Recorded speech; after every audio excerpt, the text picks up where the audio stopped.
Welcome to the 14th episode of the Fourth Inning Podcast, the podcast where four friends talk about their one love for sports. I'm Josh, joined by my friends Blake, Tristan, and Matt. If you haven't checked our last episode, make sure to do so and hear us talk about and rank our top 10 phone games. Also, make sure to check out our social media accounts and give us a follow. You can find us on Twitter and Instagram at Fourth Inning Pod. I'm now going to let Matt give you guys a breakdown of some of the top performances in baseball from the past week. All right, Josh, thank you. I'm going to hop right into it with some underperforming teams. I'm going to start with the Washington Nationals, who are 17-28, I believe, last place in the National League East. Their just pitching hasn't been really good this year. Yeah, obviously coming off that World Series championship, it's tough to bounce back in a weird season like this, but they just haven't done a good job on the plate or on the mound, so it's just not been a good year for the Nationals. The question is Max Scherzer starting to get past his prime? I've been hearing that. He's close. I think he is close to reaching that point.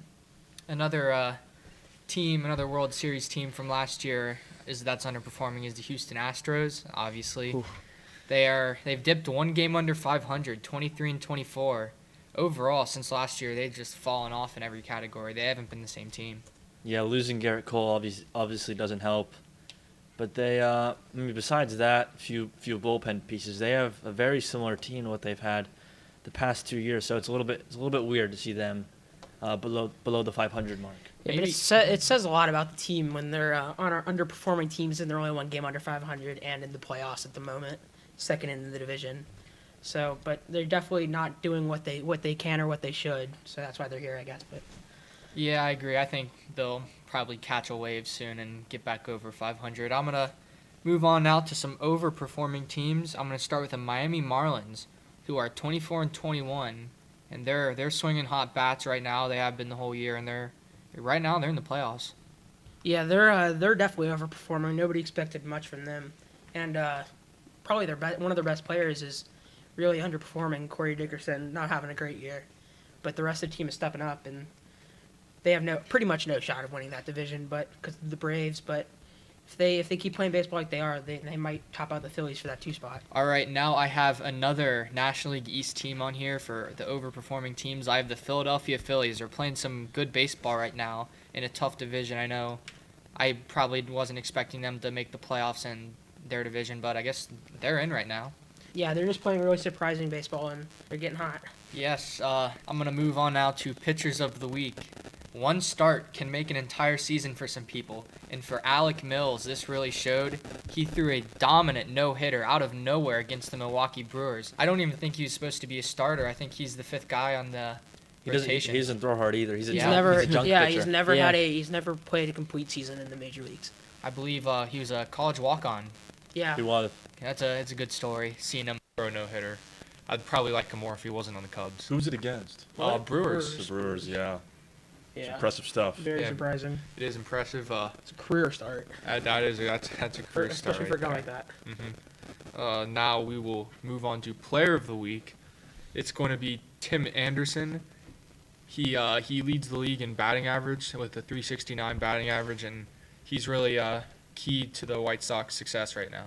That White Sox team is just built so well right now. They got Luis Robert, rookie. They got Jose Abreu, who's been absolutely insane this year. Jose Abreu making maybe an MVP run. He's definitely up there.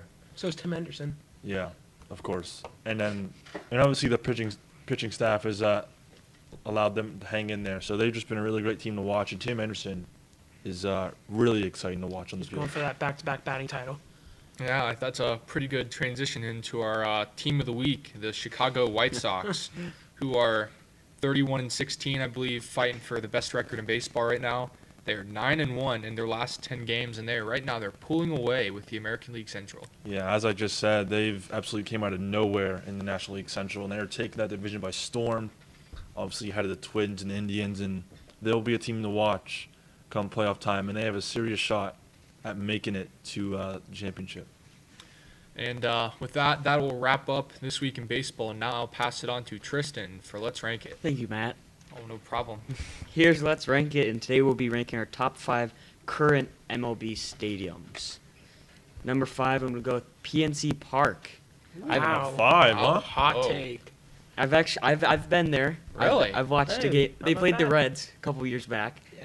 And the bridge skyline is just a beautiful background. I love watching it, watching games there. I was watching it.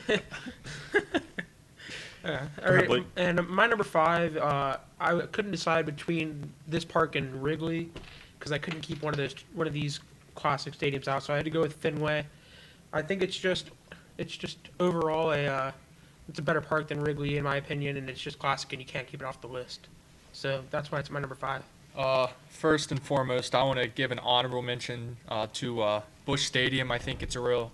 Yeah. I like Busch Yeah. Stadium. That's the only other stadium I've been except Great American. It's a really good atmosphere, great fans, one of the best places to watch a baseball Oh, game. you just say that? Yeah, they got it. Yeah, Cardinals have great fans. Yeah, only game I Never went would have there. guessed that you would say that. No, only game I went there. There was a full stadium. Red smoked them, ain't nothing. So I guess I had a good experience because of that. I'll move on to my number 5 with Globe Life Field. Whoa. New field, new Really? field. Yeah, You new have to have a field. game played in it, I think. No, Or- no, it there's has, no, it not. has. They First haven't had fans in it, but Yeah. it helps. It's a new park. It's indoors, and I think that it really, I don't know, it just works It's for me. beautiful in It there. is beautiful, and I think that will put it on my top 5. It did. Yes. You're gonna notice a trend on my list. I'm a big fan of the classics. At number 5, I have Yankee Stadium, simply because Yankee culture. Not a Yankees fan, obviously, but I respect the culture with the little Hall of Fame they got going on in center field. Great ballpark, and very passionate fans, I guess you could say. Josh, where would Old Yankee Stadium be on your list if that was still? I'm just because I'm just I don't saying. know. I don't know, Matt. Maybe like 6 or 7. 6 or 7. I'd have that in my top 3 for sure. Really? Yeah, I I think awesome. I would too. Thank you. Yes. Cool. Tristan That's agrees awesome. with That's, Cool, that's Matt. so I'm just cool. saying. Wow. Thank you. Thank All you for right. sharing. Let's move on. Number 4, I'm gonna go with Tropicana Field. Really? You're joking. No way. You're Wow. joking. That's the worst field in the league. You are No, it's joking. the worst field in the league. Why?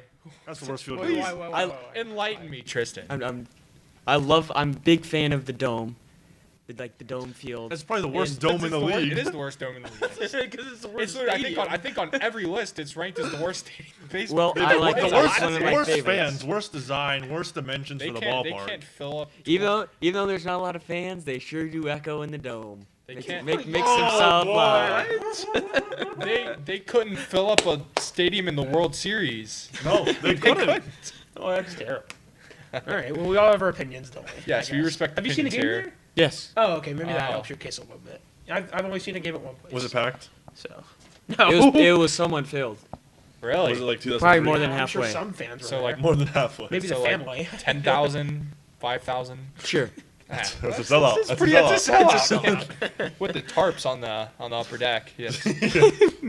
All right. Like Oakland, like the Coliseum. Yes. Like the Coliseum. All right, my number 4, I have Coors Field, home of the Rockies. The ball flies out of that place. Yeah, that's it's. I've never seen a game there, but I can guess I can imagine it's very entertaining. You know, a lot of long balls, and it's a really cool looking field, and it's just a classic looking field. There's nothing too special about it. It's just clean and looks good. Number 4, I have Oracle Park, home of the San Wow, Francisco that's Giants. low. It is. Wait, is it still called Oracle? Yeah. Yes. I was just making sure. I know it's In the Bay.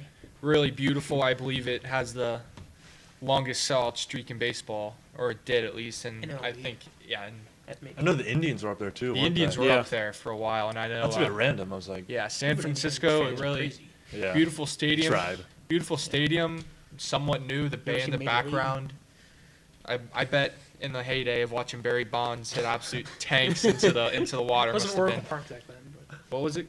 AT&T. AT&T. That's AT&T. okay. Yeah, or I was was it back just. then? I know it was before Oracle. I don't know, but still, the name doesn't change anything. It's Yeah. really, it's a beautiful stadium. Josh, what's your number 4? My number 4 is going to be Dodger Stadium. Huge fan of the way they incorporate the beach into the colorations of the stands. Yeah, I think that's a super cool feature. They actually put some upgrades to the stadium this year. Saw that on social media. So it's a shame that they couldn't get fans in this year, but I'm sure those Dodger fans are going to be huge fans of the stadium when they return. And number 3, I'm gonna go with Oracle Park. Oracle Park. It's a beautiful view of the bay, and you love watching bombs. I personally have not. I don't think I've been in San Francisco. Blake, what do you have at 3? Number 3, I have Busch Stadium, home of the Cardinals. You know, I'm a big Reds fan, so it's hard to put them on the list, but just the arch in the back and the grass design, it just looks really clean. and it's just a really clean looking field. They, I know they have like a kind of like bar areas in left field. I think that was cool for me to experience as I was going before the games. I think it's probably, I think it may be the best atmosphere in baseball. That's like a bit the of a hot bars? take, but I think it may be the best You were atmosphere. hanging out at the bars at the restaurant / bars. I believe it was called Fox Sports St. Louis or whatever, because radio station. Okay, I'll move on. Number 3, I have Fenway Park, home of the Boston Red Sox. I know it's just a all-time classic, a beautiful stadium. It's really unique with the green monster as well and the pesky pole. I think it really is it's unique, and I'm a big fan. My number 3 is going to be PNC Park. Obviously, the skyline plays a huge feature in that. The way they incorporate that with the ballpark is just a great look for the Pirates. Always been a huge fan of this field, and hopefully I get to watch a game there soon. It's something I've wanted to do for a little bit now. Yeah, maybe on our road trip. Yeah. Stop putting all the stadium in the up. opposite way. Yes. In the opposite direction. In the opposite direction. Tristan, what's your number 2? My number 2, I'm going to be going with Fenway here. Love, like Matt said, it's beautiful. It is beautiful. I love Have the you been green there? monster. It's iconic. The whole field's iconic. It is. It's the scoreboard, everything. That's why it's at number 2. Oh, you mean on the scoreboard on the Green Monster? Yes. Okay. Yes. Yeah. Not the Yeah, not the the actual- digital not one. the I was gonna actual say digital the video scoreboard. board's a bit new, but yeah. All right, my number 2 is going to be PNC Park. As Josh said, the skyline is just, they execute that to perfection. The river and the bridge lines up perfectly, and it just looks great in center field, and it's just a beautiful park. Number 2, I have Wrigley Field. I think it's a bit of a hot take. I think it's the best classic stadium. I think it's really, I like the Ivy. I think The Ivy. as Ivy. much You know the as story behind that? It's classic. I don't know. Me neither. Ivy. No. Yeah. I was hoping you did. I think, as much as I hate to say it, the Cubs fans, they're pretty good. It's a good atmosphere. It's They'll go anywhere. they will. The Cubs fans Personally, travel. They love coming to Yeah. Cincinnati. They have to come to Cincinnati in big time games and outpack the Reds in the stands. Yeah, and I like And I take like that stadium when I they like win. to I like to see the Cubs fans walk out early when the Reds have smoked. It them doesn't the last happen. 3 That years. doesn't Doesn't happen happen too often. often. anymore. They've won the season series the last 2 years in a row. Really? Yeah, I know. Awesome. I love Cubs are good in that- the playoffs. Reds don't make the playoffs, Yes. so that's a plays a factor. Yes, that and the size of the cities. Cincinnati's Yes. small and Chicago's huge. But I'll get back to it. Wrigley Field, all-time classic. Everything about it's just beautiful. Moving on to my number 2, I also have Wrigley Field being 106 years old. Classic, the way they incorporate the Ivy. Just a great look for a classic team like the Cubs. Always been a huge fan of this stadium. Tristan, what's your number 1? My number 1 is going to be Wrigley. You guys basically covered it, the Ivy, everything, how old it is. It's just classic. It's a great field. Blake, what do you have at 1? My number 1 is going to be Oracle Park, or past AT&T Park, as we discussed. And it's just a beautiful stadium. It's got a lot of unique features, like the McCovey Cove, and, it's pretty cool. There would be people, like, just chilling out there all game, waiting for a ball to be hit. And there, Must and then be they chilly. all... That was a big thing when Barry Bonds played Yeah, for the Giants. yeah. And it's just a beautiful park, and it's a beautiful location, and it just looks like it'd be really cool to watch a game there. Number 1, as much as I hate to say it, it's a really beautiful stadium. I have PNC Park. It's on my bucket list to go there and watch a baseball game sometime. I know the view in the outfield, watching downtown and those bridges. I think it's just really a beautiful view. As much as I think Pittsburgh isn't really that good of a city, I think for some way, somehow it looks pretty good. Stadium's nice. I'll give it my number 1 spot. Number 1 might be a little biased here, but I do have Fenway Park being the oldest ballpark in the league. It does have its little outdated features, but that's what I love about it. The seats are all crammed together. The walkways are packed. They're dark. They got no view of the actual field. But the way with the monster, with the pesky pole, even the tight spaces out there, along the right field wall, it's just quirky, and that's what I love about Fenway Park. Is it as good in person as on TV? It is. I've been there multiple times. You ever sat I'd on love top to of the go. Green Monster? I have not. There's not very many seats up there. No, so there's not. There's You not. gotta. Those are recent too. They had those Yeah. maybe 15 years Yeah. ago. After After to say the that that's recent, but Well, in a sense that the yeah, park's exactly. 108 years That's what I'm old. saying. That's what I'm saying. 15 years ago seems like a long time, but sorry. in relation to Yeah. We get it. to our undisclosed age. All right. After the break, Blake will take over with over/under.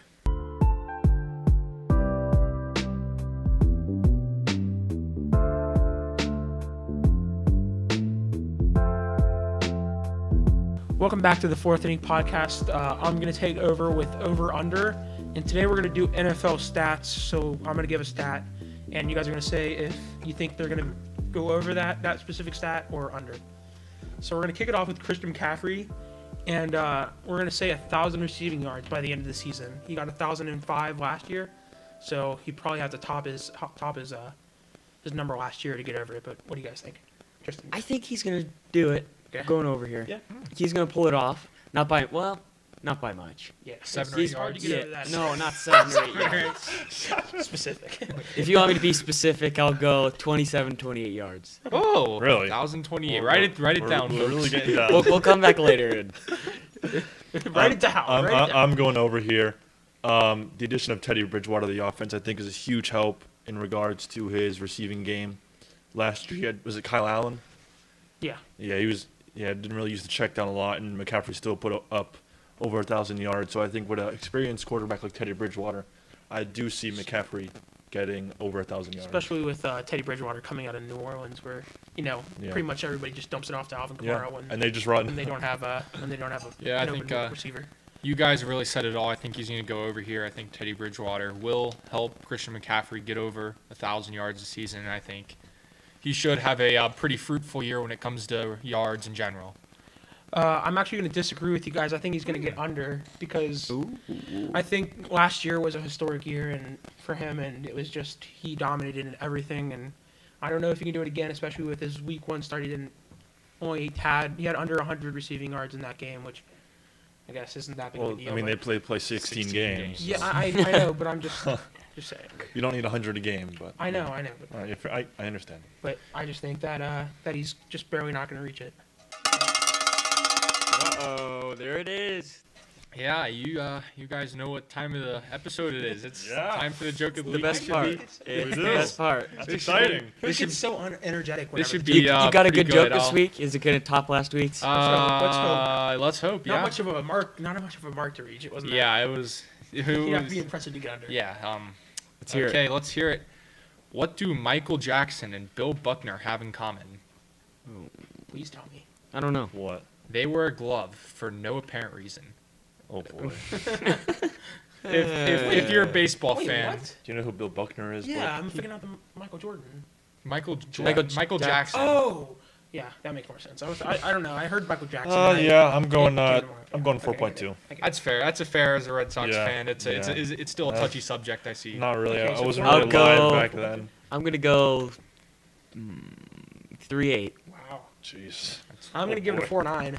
Thank you. I respect all of those answers. You want to hear the total, Matt? It's not gonna be good. It's gonna be under 12. Almost got 13. But it's Almost 12, got 9. 13. Better than 12, last 9 out of week. 30. Better than last week. week. That's all you can ask for. He's to going get better. uphill. To get better, that's all we can ask for. I don't know. Better. We can check the percentages of my increase. I may have gotten 4% better. Maybe, but that's not really important. But It's not that all, important. all that matters is that you do get better. That's Yes. Blake, let's get Yeah, back let's to get back to over-under. over/under. All right, we're gonna go back to quarterback now with Russell Wilson, and he's gonna throw 32 touchdowns. Tristan, what do you think? I think he's gonna go under. I don't Under. think he's gonna pull it off and throw that many touchdowns. That might be a hot take, but I'm actually going to go over here. The way he distributes the ball to all of his wide receivers, including Chris Carson, his running back, Yeah, he showed that. he does a phenomenal job with that. I definitely think he can get around that range, and I think he's going to go over. I am going to agree with Tristan here. I think he's going to go under. I mean, there's no denying that Russell Wilson's a great quarterback and he'll have a lot of success this year. But I think 32 touchdowns is what you said. I think Yeah. that's a bit excessive for me. He's done it before, and Yes. I'm gonna agree with Josh here. I'm gonna say that he goes over. As you guys probably know, I'm riding the Russell Wilson bandwagon Yeah, this year. you sure are. And I think he's going to help his MVP campaign by going over 32 touchdowns this year. And How many did he throw week 1? Do you know? week 1, Yeah, 3. was it 3? We'll find out later. Will we?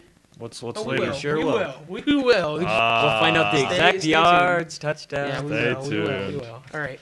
Now we're going to move on to a rookie in Chase Young. and he's going to get 10 sacks this year. Tristan, what do you think? I think it's in between here.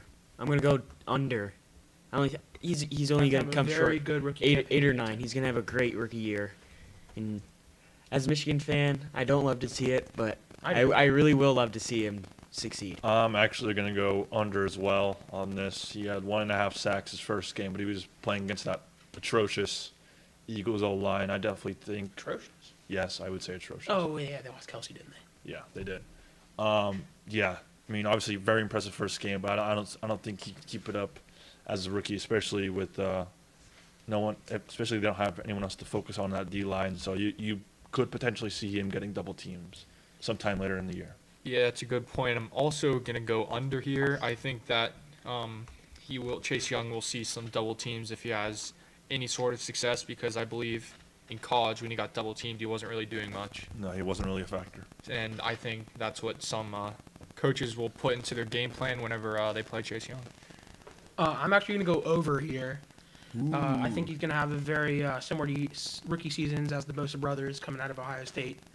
And he's starting it off well. He's on pace to get well over 10 sacks, but that's 1 week, so you can't really tell. And I just think that it's going to take a while. He's going to have to be very dominant for teams to start double teaming him already. Already a couple games into his rookie season. I just don't think that's going to happen. And I think he's going to get to over 10 sacks. So now we're going to move on to wide receiver and Julio Jones, and he's gonna have 1,500 receiving yards. I'm gonna go Whistle. I'm gonna go over. I think he's gonna pull it off. He's gonna keep succeeding Yeah, there you go. and just keep going uphill. I'm actually going to disagree. I'm going to go under here. I think having Calvin Ridley on the other side of the line, he'll be someone to distribute a lot of the yards to. Although I think Julio's going to have a fantastic year, I think Calvin Ridley takes away some of that production that would have gone to Julio Jones in years past. Yeah, Josh, I'm gonna agree with you there. I'm gonna go under on 1,500 receiving yards. I mean, he's still obviously gonna have a good season because he's Julio Jones, but I think 1,500 is a bit of a tall task. I'm actually going to agree with Tristan and say over. I think that he is the best receiver in football. And, Calvin Ridley had a great first game, and Julio still racked up 157 yards. And I think that he'll get over it, have one of his better seasons of his career, and he'll reach that mark. So now we're going to end it with another top receiver, in Michael Thomas, and he's going to have 130 receptions. No, I don't think I'm gonna go under. I don't think he's gonna pull that off. He's just not gonna do it. That's all I think. I'm also going to go under here. I think the injury he had in week 1 could be a big factor on his long term for the season. Obviously, an ankle being something to deal with as a wide receiver isn't good. 50 your legs as a wide receiver. Well, yeah, but got to make cuts and all that stuff. No, it's not a good thing. You get my point.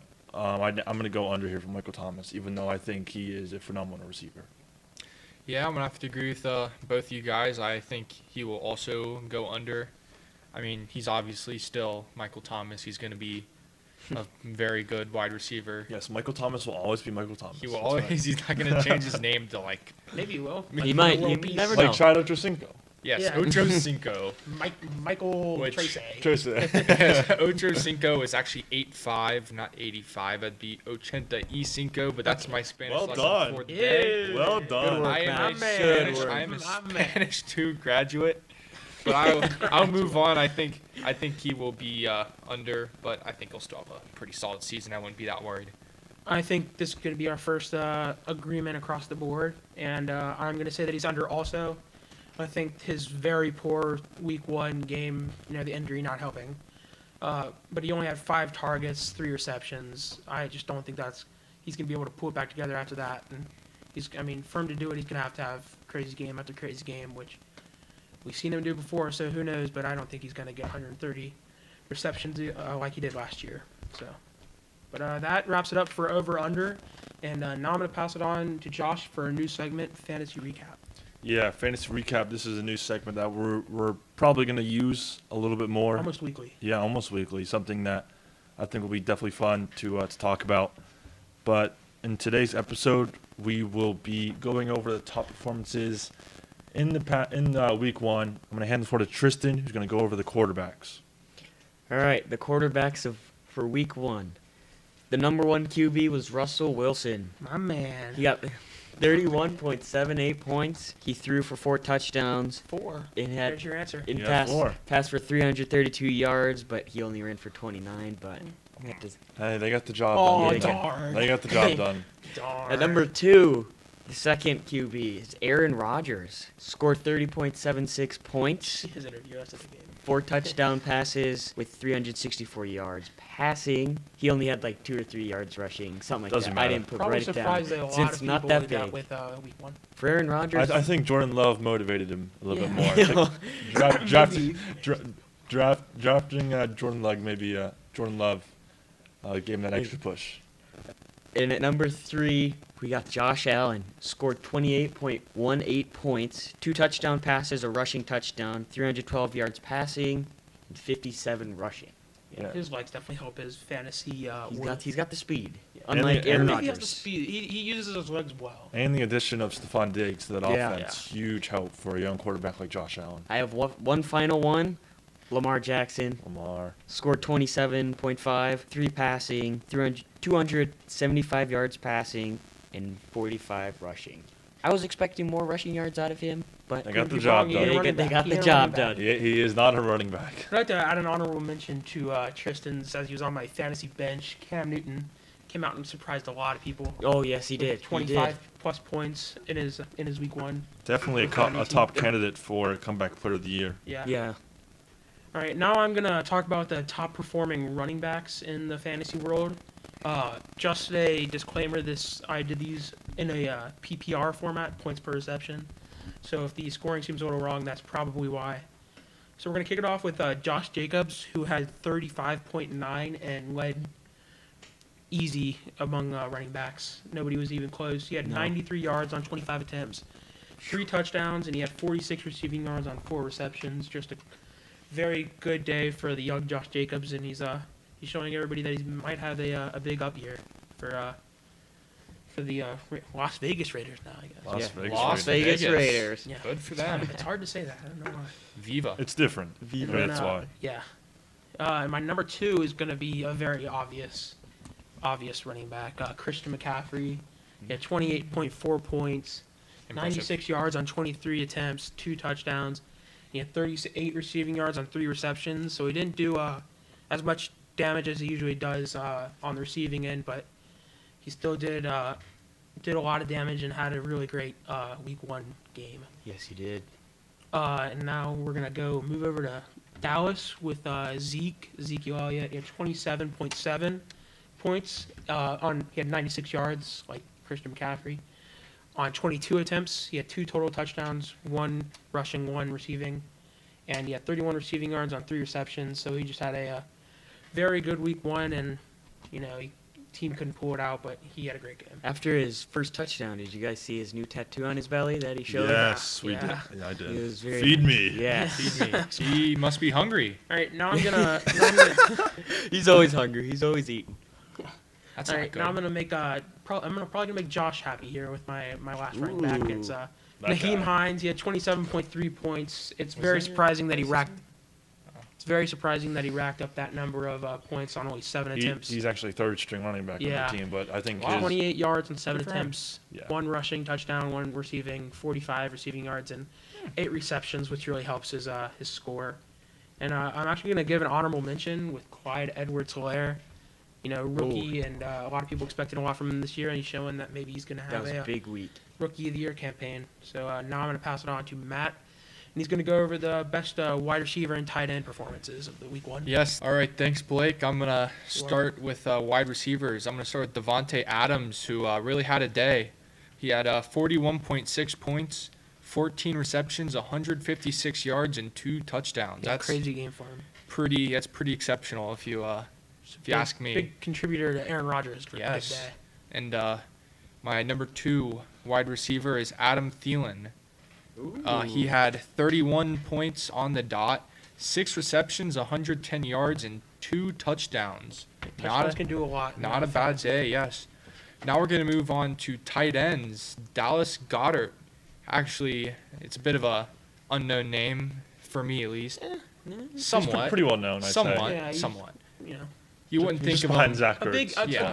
a good NFL fan would know. Oh, Yeah. Yeah. jeez. Oh yeah. And or a good Eagles fan. He had 24.1 points, the best for a tight end. He had 8 receptions with 101 yards and a touchdown. No, you did say the best. No, Yeah, I never did mind. say the I got best. you, okay. Yeah, I thought okay. you did it backwards. No, yes, and then thank you for the recommendation before then, Blake. Okay. Because I would have looked pretty stupid without you, and then the second or without your recommendation. Next, I have Mark Andrews, who had 22.8 points.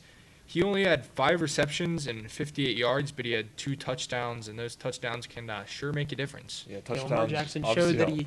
What? Touchdowns obviously do help the Yeah. the fantasy Yes. total. Oh yeah. Touchdowns can turn your day around. They sure can. Yes. And but Mark Andrews really turned into Lamar's red zone guy in week 1.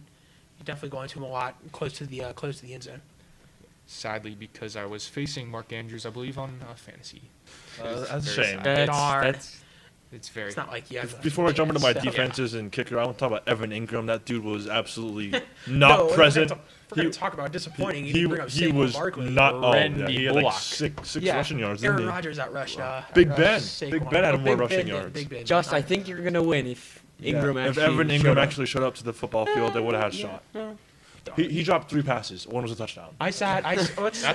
I sat That's a tough. lot of good players. Yeah, so did I. I had Marquise Brown on the bench, and one of my wide receivers had like 3 points. Cam Newton and Noah All Fant. right, that's awesome. That's awesome. Let's I move wish on. I Yeah, moving asked. on. Moving on. Finally, I got defenses and kicker. Obviously, this being a little bit tough because this could be any team and anyone, any week, basically. Just That's how fantasy works, but it's even more random kickers, just for whoever kicks the most field for goals. kickers and defenses, I guess you could say.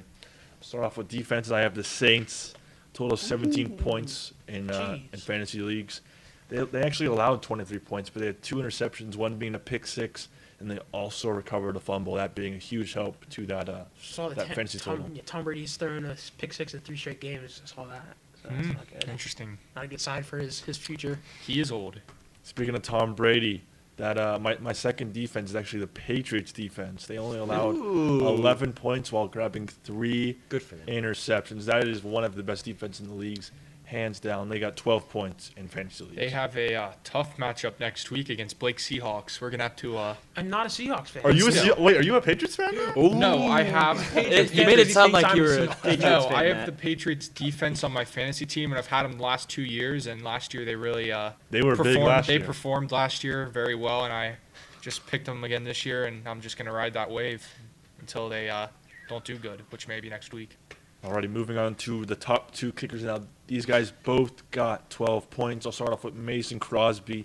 Went 2 for 2 on field goals while making all 5 of his extra point attempts. Obviously, scoring a lot of touchdowns does help a kicker as Yes, they it get does. Yes. as they get those extra point attempts. And finally, Josh Lambo, who actually only had 3 extra point attempts, but he went 2 for 2 on field goals, one being from 50 and the other being from 40 yards. Those being a huge help to that fantasy total. Wish the Bengals kicker Wish could do that. Randy Bullock He could do that. can't even do it. I from saw 30. they signed the who did they sign? Yeah, got the backup. He got the Andrew backup. Seibert. Shout out to Seibert. Yes. Got him from Cleveland, right? Got him from. I was on my fantasy team last year. Put up pretty good points. I also want to. Anything better than that. He I faked want an to. I injury want to make after, a. too. Yeah, I want to make a shout out to Matt Prater of the Detroit Lions. Yeah. He was, I believe, tied for the most points from a kicker. I mean, I just got to thank the Lions for putting up good points for me. All right, that wraps up fantasy recap. After the break, we're gonna finish off with Douglas' hot take. Welcome back to the Fourth Inning Podcast. And before I give the floor to Matt for his hot take, on this day in sports, September 17th, 2004, San Francisco Giants outfielder, as ironic as we were talking about earlier, Barry Bonds hits his 700th career home run off San Diego's Jake Peavy. I believe that went into the McGovey Cove. That did. That's a big That's matchup. an iconic home run. Power pitcher versus power hitter. That's Jake Peavy. Jake Peavy. He won a Cy Young. He also won a World Series with the Red Sox. What a career for did. Jake I Peavy. know. for him. Right? He had A bit a of great a bit Red of Sox a. have some obscure Cy Young winners. I'm sorry. Rick Porcello one being one of them. Yes. I just thought about that. It's weird. Alrighty. Thanks, Josh. Yeah, no problem. Moving into Douglas's hot take, I think we all, I deliver an unpopular sports opinion and we discuss it. Sorry for the stutter. That's right. This week's Don't hot worry about take it. is that the Tampa Bay Buccaneers will not make the playoffs.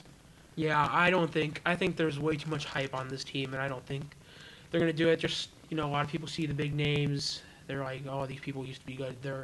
I think Tom Brady is towards the end of his career. I think Yeah. Gronk is washed, Oh, yeah. and he definitely didn't need to make a comeback. His career was Hall of Fame worthy before he You think so?